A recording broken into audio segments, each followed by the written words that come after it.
बिहार में मौसम थोड़ा सुधरा है पहले से, लेकिन इस सुधरे हुए मौसम के बीच जो कनकनी है, सर्दी है, वो कम नहीं हुई है। लेकिन बिहार की सियासत इन दिनों गर्म है, और जो सियासत बिहार में इन दिनों एनडीए के अंदर देखने को मिल रही है, उसके बीच ये सवाल भी पैदा हो रहा है कि क्या वाकई बिहार में अब एनडीए के अंदर फैसले की घड़ी आ गई है।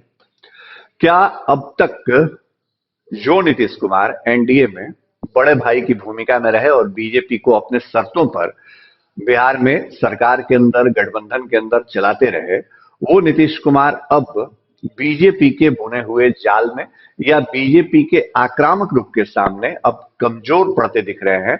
और वाकई क्या बीजेपी अब इस स्थिति में आ गई है कि वो नीतीश कुमार को मजबूर कर दे किसी फैसले के लिए, या बीजेपी अब जितना आगे बढ़ रही है नीतीश कुमार से संबंधों को लेकर के, सरकार की नीतियों को लेकर के, उसके बाद नीतीश कुमार के पास शायद कोई रास्ता नहीं बचे। बैकफुट पर या तो नीतीश कुमार को आना होगा या फिर कोई फैसला लेना होगा।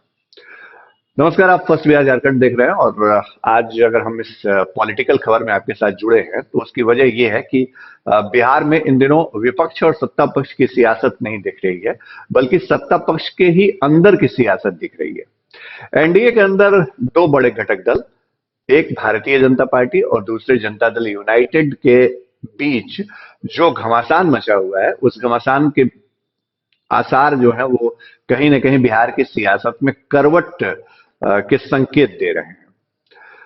2020 में जब विधानसभा के चुनाव हुए थे, अब से लगभग 14 महीने पहले, तो उस वक्त जब नतीजे आए तो नीतीश कुमार की पार्टी जनता दल यूनाइटेड तीसरे नंबर की पार्टी बनी थी, और तीसरे नंबर की पार्टी के नेतृत्वकर्ता जो नीतीश कुमार थे, उनको बीजेपी ने इसके बावजूद मुख्यमंत्री की कुर्सी दी थी।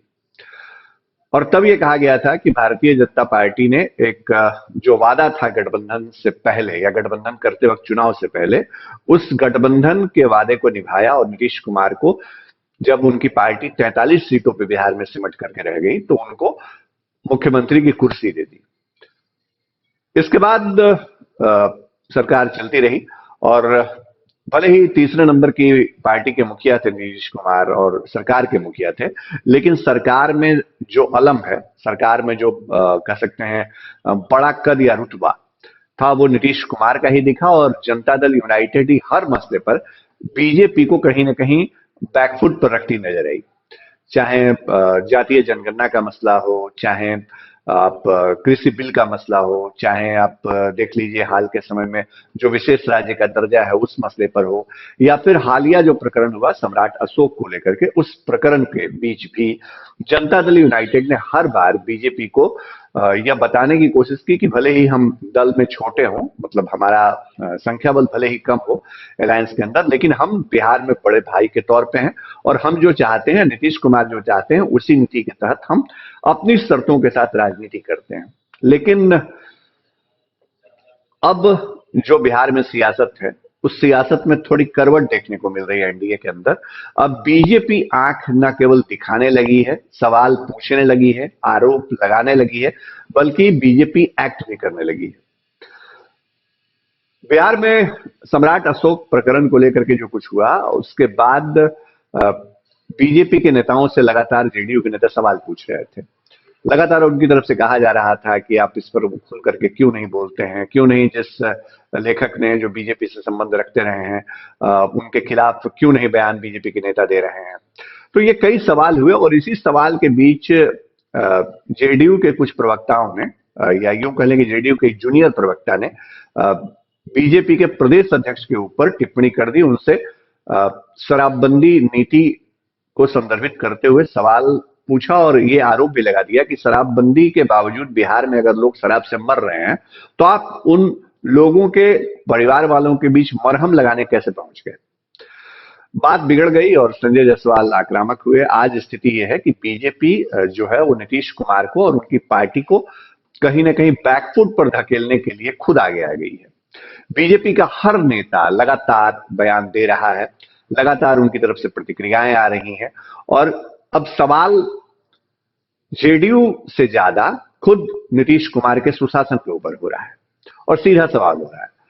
और ये हो क्यों जबकि संजय जायसवाल जो पार्टी के प्रदेश अध्यक्ष हैं वो खुल करके खुद बैटिंग करने के लिए आ गए हैं और उनकी तरफ से लगातार बयान दिए जा रहे हैं।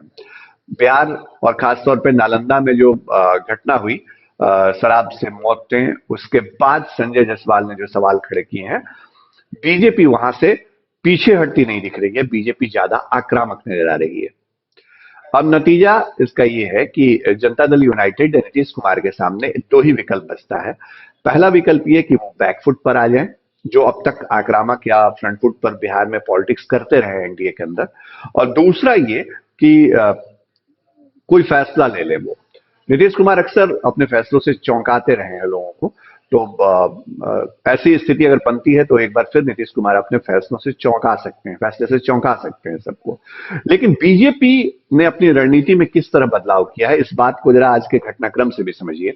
आज सुबह सुबह संजय जायसवाल ने बिहार में जो शराबबंदी का फेल्योर है उसके लिए शासन प्रशासन सरकार के साथ साथ पुलिस तक को जिम्मेदार ठहरा दिया, और मुख्यमंत्री के गृह जिले नालंदा में जो घटना हुई उसको लेकर के सीधे सीधे उन्होंने ये कह दिया कि पुलिस के लोग जो जिनके ऊपर जवाबदेही है बिहार में शराबबंदी कानून को सफल बनाने की, उनके ऊपर अगर एक्शन नहीं होगा तो इस शराबबंदी कानून का कोई मतलब नहीं है।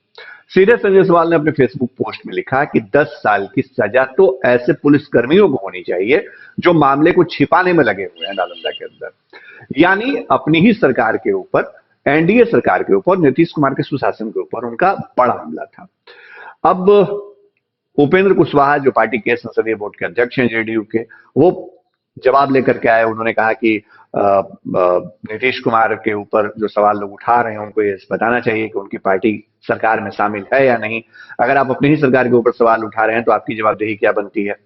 लेकिन इस बात को थोड़ा समझना होगा कि बीजेपी ने अब जब कदम आगे बढ़ाया तो ना केवल संजय जायसवाल बल्कि उनके एक एक प्रवक्ता ने आज चुन चुन करके सरकार के ऊपर सवाल उठाए हैं, शराबबंदी के ऊपर सवाल उठाए हैं, शराबबंदी की समीक्षा की मांग की है।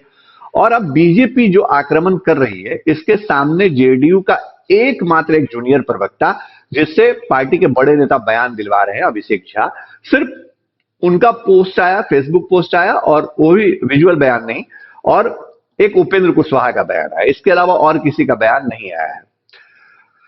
अब उपेंद्र कुशवाहा जो है वो आजकल जो बयान देते हैं उसमें वो विपक्षी दलों के ऊपर बयान नहीं देते हैं। ये अलग बात है कि विपक्ष में तेजस्वी यादव हैं, राष्ट्रीय जनता दल है, लेकिन कुशवाहा का हमला जो होता है वो बीजेपी के ऊपर ज्यादा होता है।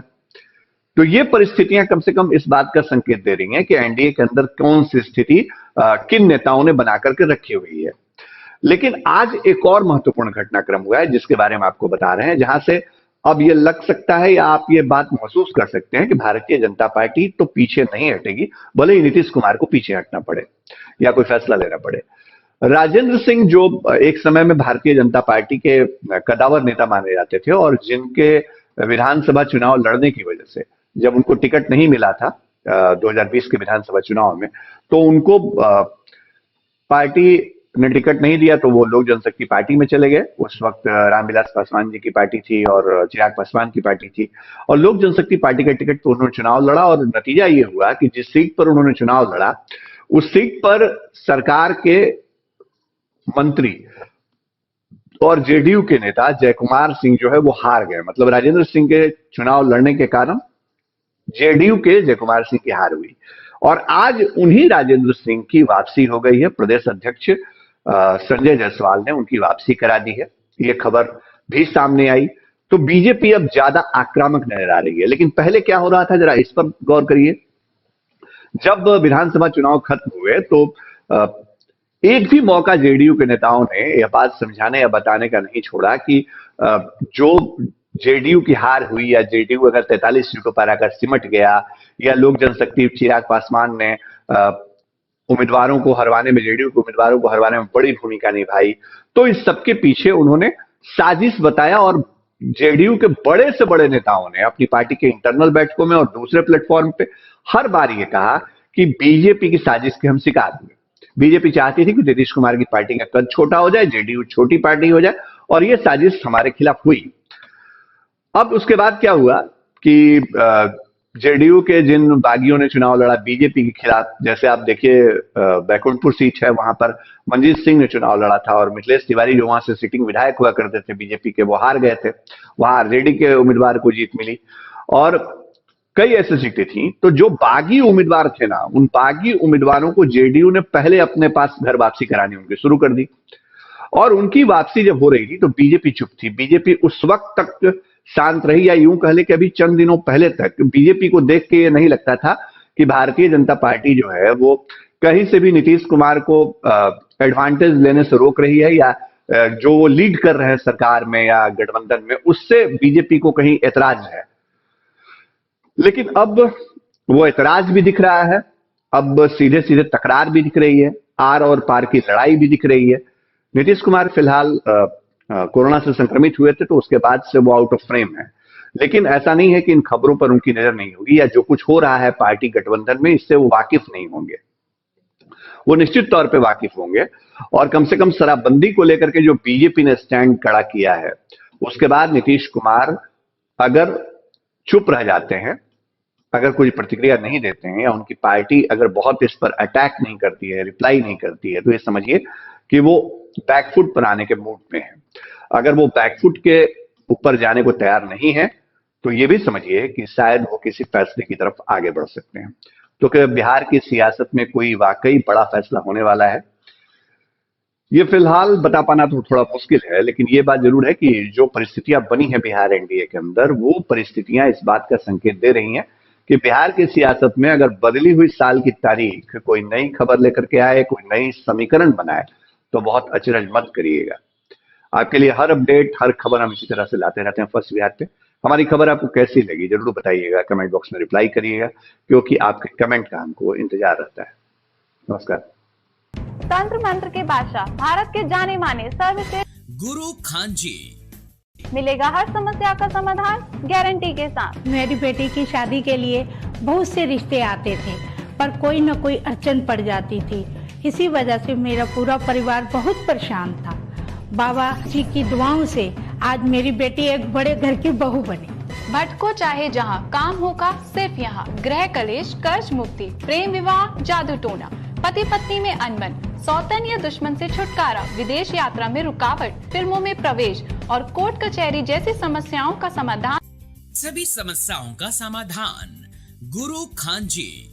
अभी कॉल करें 9821707996।